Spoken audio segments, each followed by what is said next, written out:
오늘 목사님이 자기 교회 성도님들에게 늘 이렇게 강조한다 하면서 한 말을 들은 적이 있습니다. 그러니까 우리 교회는 술, 담배 때문에 교회에 나오지 못하는 교회가 되기를 원치 않습니다. 그렇다고 교인들이 교회에 다니면서 계속 술, 담배 하는 것도 원치 않습니다. 라는 이제 이야기입니다. 어떻게 보면 이게 꼭 술, 담배에 국한된 문제가 아니라 우리가 이 세상을 살아가면서 우리 성화된다 하는 주제로 다닐 때 우리 교회의 고민이기도 하고 성도의 고민이기도 합니다. 교회와 복음은 누구에게나 열려 있어야 합니다. 어떤 잘못이나 허물도 복음 앞에 나와 예수님 만나는데 제한이 되면 안 됩니다. 만약에 모든 죄를 다 끊고 거룩해져야만 교회에 나올 수 있다면 누구도 예수님을 만나지 못할 것입니다. 그러나 과거가 어떻든 어떤 허물이 있든 지금까지 어떤 죄를 지었든 누구든지 주님을 만나고 복음을 접하는 데 있어서 그 어떤 제한과 제약도 있어서는 안 됩니다. 그런데 문제는 주님 앞에 나올 때에는 어떤 허물도 제약이 돼서는 안 되지만 교회에 다니면서도 계속해서 그 죄와 허물 가운데 있고 끊어버리지 못한다면 그것도 우리 문제가 되지 않겠습니까? 일단 우리가 예수님을 만나면 예수님 만나기 이전과 달라져야 됩니다. 우리가 예수님을 만났다 하면서도 정말 이전과 달라지지 못한다면 우리가 정말 예수님 만난 것인가 진지하게 고민해 봐야 될 필요가 있다는 것이죠. 우리는 살아가면서 어떤 의미 있는 경험을 하게 되면 그 경험이 우리로 하여금 이전과는 다른 삶을 살게 만듭니다. 어떤 사람은 책을 통해서 생각이 바뀌기도 하고 어떤 사람은 사람을 만나 겪으면서 인생을 배우기도 합니다. 때로는 우리가 어떤 질병이나 사고 혹은 큰 실패를 통해서 인생을 반추해 보면서 이전과는 다른 삶을 살게 될 계기를 만들기도 합니다. 때로는 배움과 학습을 통해서 조금씩 성장하며 이전과는 달라진 모습을 보이기도 합니다. 그러나 그 어떤 경험과도 비교할 수 없는 아주 극적인 변화를 가져오는 계기가 있습니다. 그것은 복음을 만나는 것이고 예수 그리스도를 만나는 것입니다. 그래서 오늘 15절 말씀 보면 그가 모든 사람을 대신하여 죽으심은 살아있는 자들로 하여금 다시는 그들 자신을 위하여 살지 않고 오직 그를 대신하여 죽었다가 다시 살아나신 이를 위하여 살게 하려 함이라 이렇게 말씀하고 있습니다. 자, 그가 누구를 가리키는 거죠? 우리를 대신해서 죽으신 예수님을 가리키는 겁니다. 그가 모든 사람을 대신하여 죽으심을 우리가 알게 된다면 우리는 이전과는 같은 삶을 살 수 없다는 것이죠. 이전과는 인생의 목적이 달라져야 된다는 겁니다. 그리스도께서 나를 대신하여 죽으심을 아는 사람은 더 이상 자기 자신만을 위하여 사는 것이 아니라 나를 대신하여 죽었다가 살아나신 예수 그리스도를 위하여 살게 된다는 것입니다. 사람은 기본적으로 이기적입니다. 본능적으로 자기 중심적입니다. 우리가 공부해서 남주냐 이러면서 우리 자녀들에게 공부해라 그런 적이 있습니다. 근데 공부해라 남주나 맞는 말입니다. 공부하는 것 힘든 일이지만 공부해서 출세하고 성공하면 힘들게 공부하는 거 다 자기에게 돌아간다 하는 메시지입니다. 우리가 은혜 받고 공부해서 남주자 이런 이야기를 하지만 그것도 일단 공부해서 얻은 것 중에 내가 챙길 거 다 챙기고 여유가 생기면 조금 돌아보자 이런 마음을 갖지 전적으로 내가 받은 은혜를 갚기 위해서 공부해서 성공해서 그것을 바탕으로 다른 사람을 위해 써야지 이렇게 생각하고 실천하는 것은 정말 쉽지 않은 일입니다. 그런데 근본적으로 달라지는 경우가 있습니다. 나를 위해 살아가는 것이 미안해질 때가 있습니다. 나만을 위해서 살아가는 것이 용납되지 않을 때가 있습니다. 그것은 나는 내 힘으로 사는 것이 아니고 나를 위해 대신 죽어주신 그리스도를 위해서 사는 것임을 깨달을 때입니다. 이런 변화는 우리의 시각을 완전히 바꾸어 놓습니다. 16절에 보면 그러므로 우리가 이제부터는 어떤 사람도 육신을 따라 알지 아니하노라. 비록 우리가 그리스도도 육신을 따라 알았으나 이제부터는 그같이 알지 아니하노라 그랬습니다. 여기 보면 우리가 세상과 사람을 보는 기준이 육신을 따라 살고 있다라는 말씀이 반복됩니다. 육신을 따라 알았다는 것은 공동번역에서는 세속적인 기준으로 알았으나 이렇게 번역하고 있습니다. 그러니까 우리가 어떤 세상을 바라보거나 사람을 바라볼 때는 늘 세속적인 표준으로, 세상적인 기준으로, 인간적인 눈으로, 겉으로 보이는 대로 판단하기 쉽다는 겁니다. 바울도 한때는 예수님을 인간적인 기준으로 알았던 적이 있었습니다.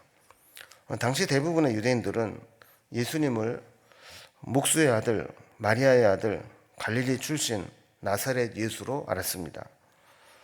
혹은 겉으로 보이는 대로 기적을 행하고 능력이 있는 사람 같으니 로마의 압제에서 해방시킬 지도자가 될지도 모른다는 기대감으로 보기도 했습니다. 이러한 인식은 틀린 것이 아닙니다. 그러나 그게 전부도 아닙니다. 심지어 바울은 예수님을 하나님을 대적하는 이단이나 선동가로 알아서 핍박했습니다. 이게 다 세속적인 표준으로 눈에 보이는 대로 판단했기 때문에 그런 겁니다.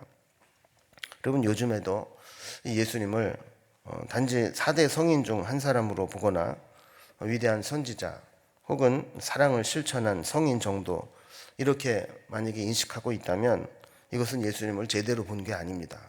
그저 인간적인 표준으로 육신을 따라 안 것입니다.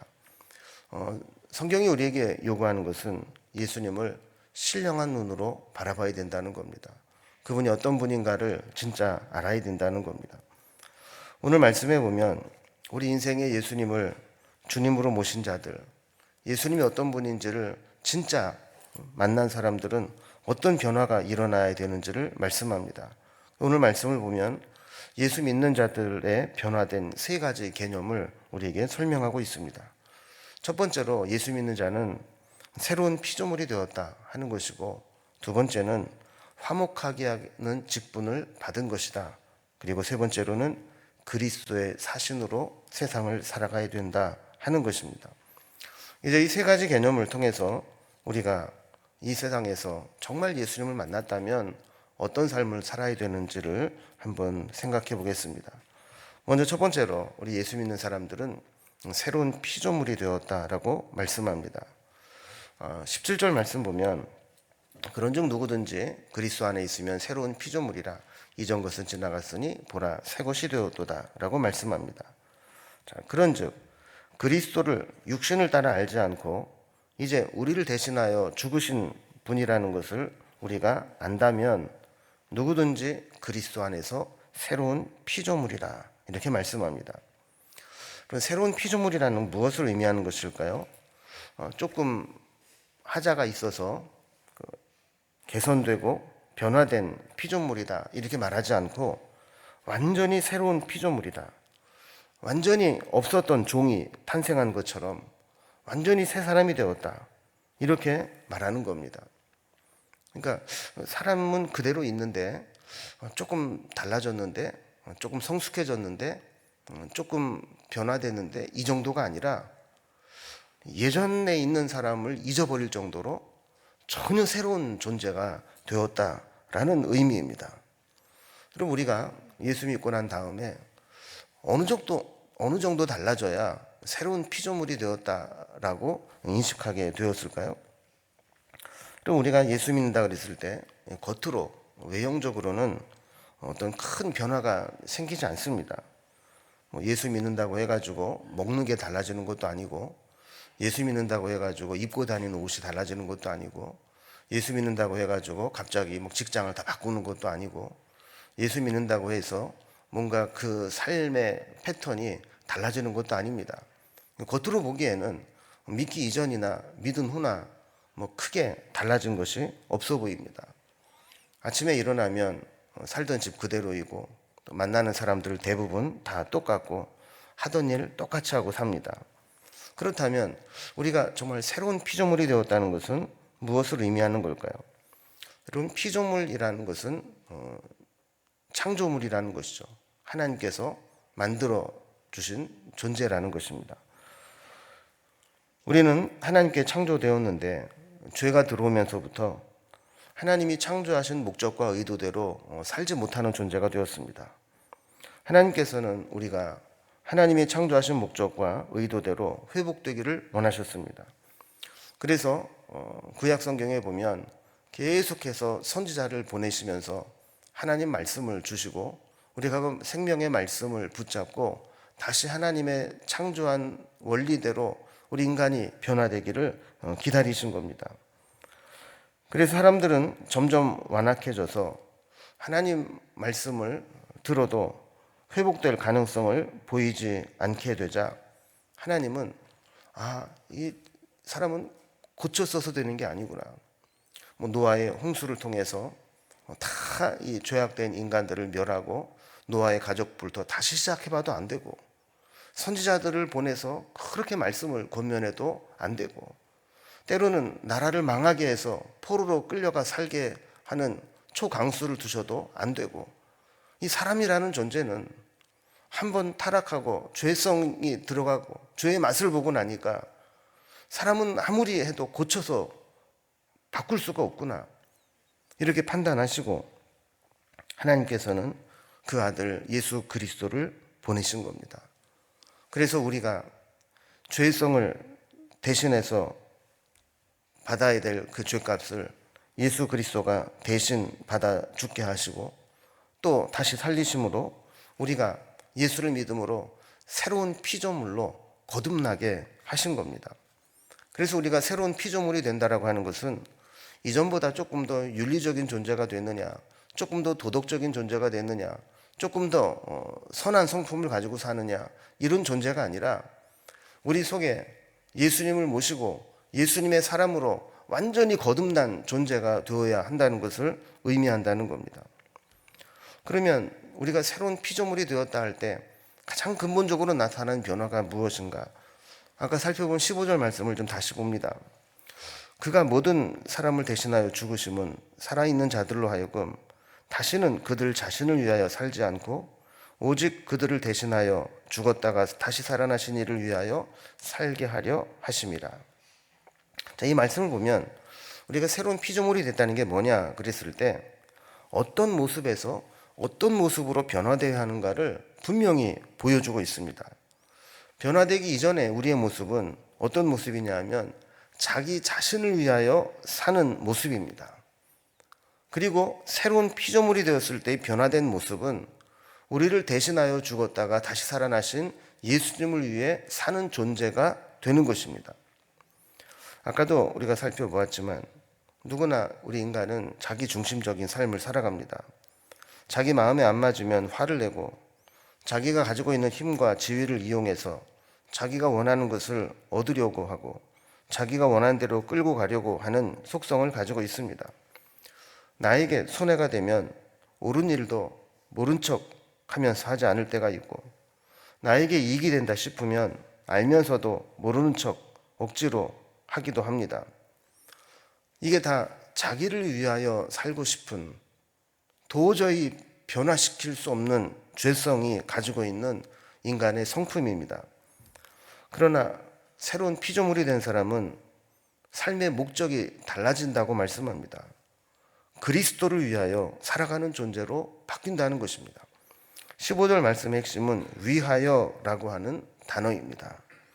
우리가 무엇을 위해 살아가는가, 누구를 위하여 살아가는가, 그것이 달라진다는 것이죠. 우리는 겉모습이 변하여 새 사람이 되었다고 새로운 피조물이라고 하지 않습니다. 그 사람의 내면이, 그 사람의 중심성이 어디로 이동했는가를 보면서 우리는 새 사람이 되었다라고 말하는 겁니다. 문제는 정말 예수를 오래 믿어도 교회를 그렇게 오래 다녀도 우리의 중심이 변하지 못하고 새로운 피조물이 되지 못한 사람들이 많이 있다는 겁니다. 여전히 이기적이고 여전히 감정적이고 여전히 눈에 보이는 것에 집착하고 여전히 자존심과 욕망에 이끌려가는 삶을 살아간다고 하는 겁니다. 여러분, 우리가 정말 예수 믿고 난 다음에 정말 새로운 피조물이 되었는가? 나는 내 안에 계시는 그리스도, 내가 모시고 계신 그리스도의 사람으로 그분을 위해 살아가는 모습으로 완전히 바뀌었는가 하는 것을 돌아볼 필요가 있습니다. 그래서 내가 정말 살아가는 삶의 목적도 그리스도요. 기도하는 제목도 그리스도를 위해서 살아가는 것이고, 내가 시간과 물질을, 재물을 사용하는 것도 그리스도를 위해서 사용하고 있는가 하는 것을 돌아볼 필요가 있는 것이죠. 우리가 정말 예수를 믿는다면 이렇게 새로운 피조물이 되어야 한다라는 것이 오늘 첫 번째 우리에게 주시는 교훈입니다. 두 번째, 우리가 정말 예수를 믿는다 한다면 우리는 화목하게 하는 직분을 받았다는 사실을 기억하라고 말씀합니다.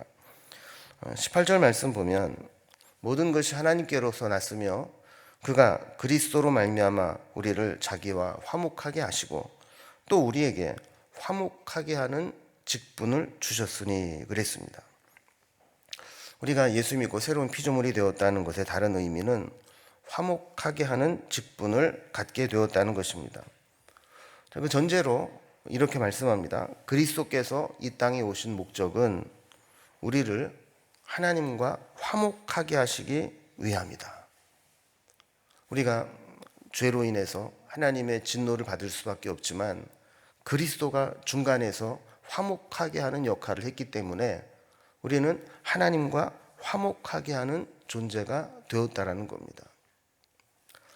여러분, 어떤 관계가 깨어지고 뭔가 잘못을 했을 때에는 그것이 화목하게 되기가 쉽지 않습니다. 그렇게 되려면 누군가는 그 잘못에 대한 보상을 해야 되고 또 잘못을 끼친 것에 대한 그 손해를 감수해야 됩니다.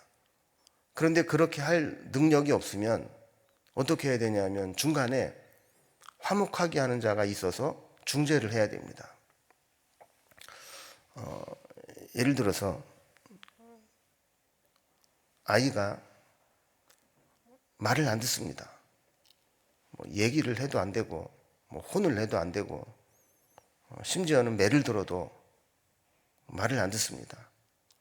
어릴 때 말을 듣는데 조금 머리 컸다고 이제는 대들고 감정적으로 막 상하게 합니다. 그러면 혼내던 아빠도 화가 납니다. 감정이 막 살아납니다. 그래서 저거를 호적에서 파버려 막 이러는 막 생각까지 막 들고 불불 막 끓습니다.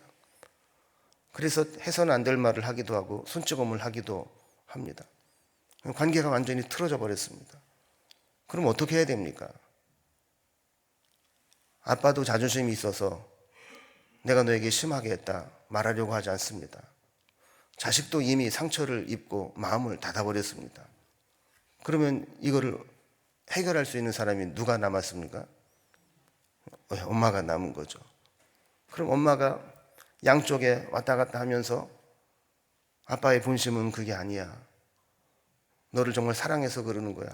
그러면서 막 오르고 달래고 또 아빠에게는 가서 그러니까 애지. 어른이 참아야지. 그러면서 또 아빠의 마음을 또 풀어줍니다. 본인이 못할 때에는 누군가 중재자가 되어서 그 역할을 해야만 그 관계가 회복되는 겁니다.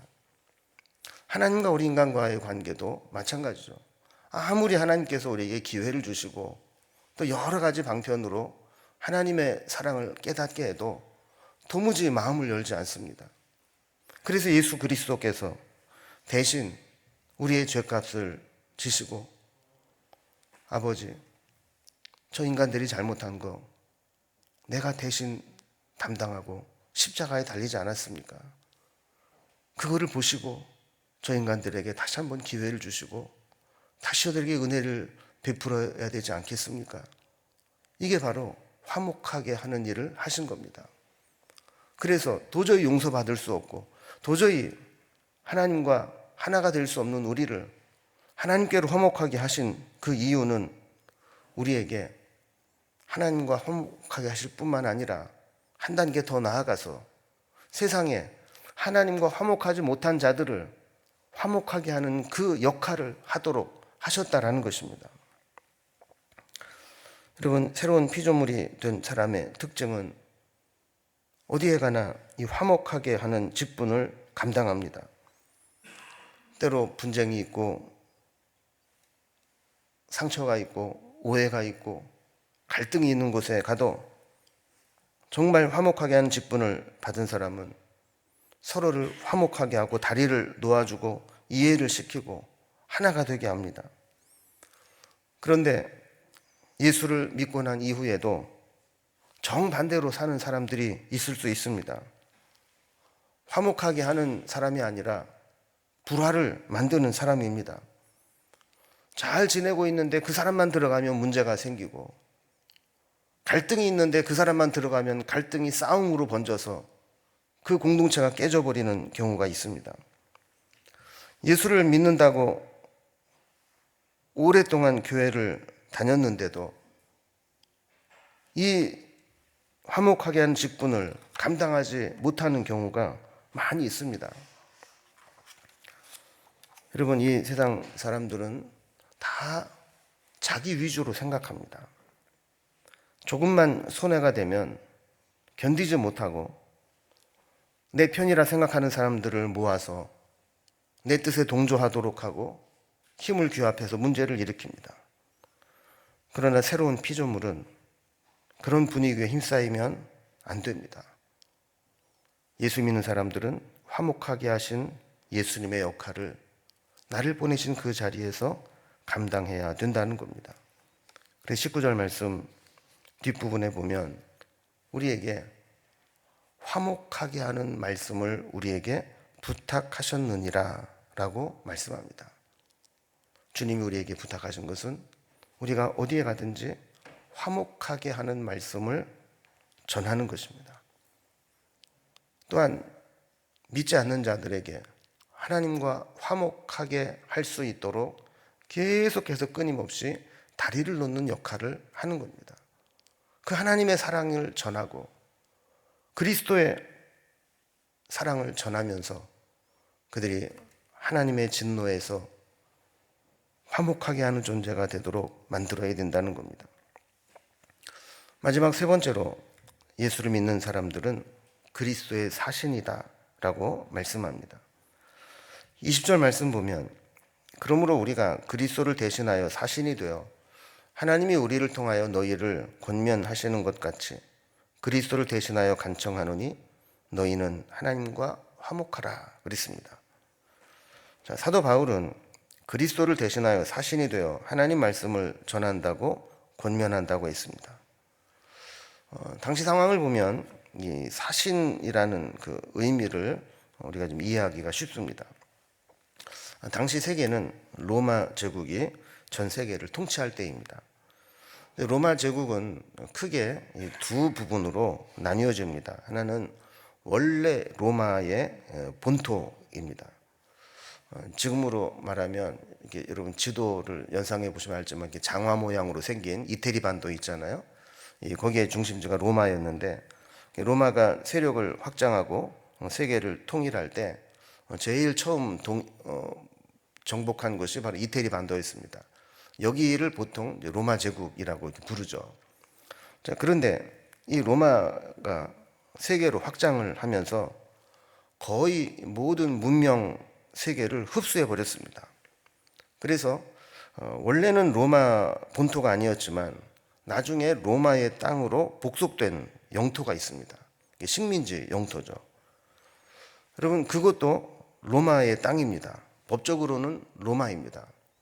그러나 아까 얘기했던 로마 이태리 반도의 로마 본토와는 다릅니다. 어떤 차이가 있느냐 하면 로마 본토는 황제가 직접 통치합니다. 그리고 그것은 모든 이 나라 전체가 로마의 것이기 때문에 이 외국 군대와 싸울 일이 없습니다. 왜냐하면 로마 안에서 무슨 외국과 싸우겠어요. 그 로마에 있는 군대는 황제를 지키는 친위대만 있으면 됩니다. 그런데 식민지 영토는 로마 황제가 직접 가서 통치하지 못합니다. 워낙 넓은 땅이 있기 때문에 다 로마 황제가 가지 못합니다. 그래서 그곳에 총독을 세워서 대신 다스리게 합니다. 그래서 예수님 당시에도 예수님을 사형 선고를 내린 이 팔레스틴 지역의 총독이 누구였어요? 빌라도였죠. 그렇게 전 세계의 지역마다 이 총독을 세워놓고 황제 대신에 다스리게 한 겁니다. 그리고 그 식민지는 외국 땅이었기 때문에 로마의 군대를 주둔시킵니다. 그래서 이 반란이 일어나면 그 로마의 군대가 진압을 하고 로마의 통치를 이어가게 되는 것이죠. 그러니까 식민지 영토에 총독으로 파견된 사람은 신분도 로마 사람이고 로마의 황제 역할을 대신하여 살고 있습니다. 그러나 그는 살고 있는 땅은 로마 본토가 아니라 이방 식민지 땅에 살고 있습니다. 이것을 바울은 우리의 신분으로 지금 비유하고 있는 겁니다. 우리가 그리스도의 사신으로 살아간다는 게 무엇인가? 우리가 예수님을 믿고 그리스도의 사람이 되었고 그리스도를 위하여 사는 사람이 되었습니다. 그러나 우리가 살아가야 하는 이 땅은, 이 세상은 하나님의 나라가 아니고 세상 사람들과 함께 살아가야 되는 이 세상이라는 겁니다. 여기에 믿는 사람들의 긴장감이 있고 위험한 요소가 있습니다. 군대를 통해서 억지로 치안과 안전을 유지하고 있긴 하지만 늘 반란의 소요가 일어날 수 있는 위험이 있는 로마의 식민지처럼 우리가 살아가고 있는 이 세상은 언제 우리 믿음을 공격하고 믿음의 사람들을 공격할지 모르는 그런 긴장감이 있는 곳에 살아가고 있다는 겁니다. 우리는 예수 믿고 변했는데 우리가 살아가는 이 세상은 여전히 우리가 믿기 이전과 똑같은 시스템을 가지고 살아가고 있다는 겁니다. 그럼에도 불구하고 20절 말씀을 다시 보면 우리에게 주신 메시지가 있습니다. 우리에게 간청하노니 너희는 하나님과 화목하라 하는 겁니다. 이 세상을 살아가면서 끊임없이 우리의 신분은 하나님과 화목하게 하는 존재라는 사실을 잊지 말라는 겁니다. 또 21절을 보면 하나님은 죄를 알지도 못하시는 예수 그리스도를 죄인인 우리를 대신하여 죄인으로 삼으셔서 우리 대신 십자가에 달려 죽게 하심으로 우리는 하나님의 의가 되게 하셨다. 다시 말하면 죄인이지만 하나님의 의 앞에 무죄한 자로 여김을 받게 하셨다라는 것을 잊지 말라는 겁니다. 오늘 말씀을 다시 한번 정리해 봅니다. 우리가 예수를 믿는다라고 하는 것은 종교가 없는 무종교인에서 기독교로 가는 종교를 가지고 교회를 다니는 그런 종교인이 되었다는 것을 의미하는 것에 국한하지 않는다는 겁니다. 우리가 예수를 믿었다면 정말 우리의 속사람이 변화되어야 한다라는 겁니다.